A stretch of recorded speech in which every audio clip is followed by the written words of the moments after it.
We lived carelessly back then, burning every resource we had until there was nothing left. We were also distracted by the signals flooding our homes, radio broadcasts, Wi-Fi signals. We were totally blind to the damage of our atmospheric layers.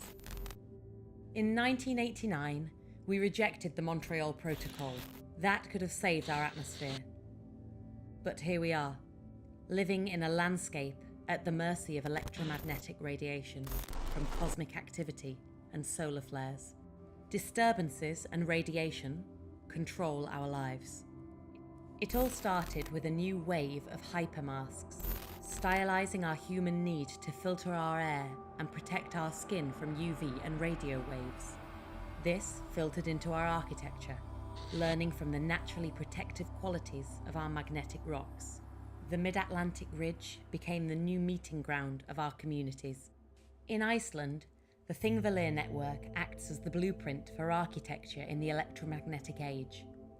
Faraday cage communities begin to grow from the magnetic abnormalities along the edge of the James Ridge, with different point clouds and mesh densities defining protection from different electromagnetic radiation.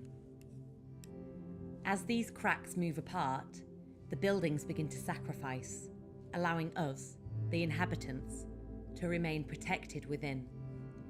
Descending down between these cracks in the earth, we are granted greater protection at greater depth, with the overlaying of copper meshing providing more efficient safety for a long-term refuge, the post-atmospheric condition. Communities formed at the top of the ridges, and dwellings at the bottom due to the safer environment. These Faraday perforations and meshes become so fine that they begin to refract ultraviolet radiation as colours. Learning from the iridescent wings of the butterfly, our communities produce colour from nanostructures. These nanostructures protect us from ultra-high levels of UV, whilst provide a colour warning system of the safest areas and networks. We always knew that we would need to respond to these problems, but never on an architectural scale.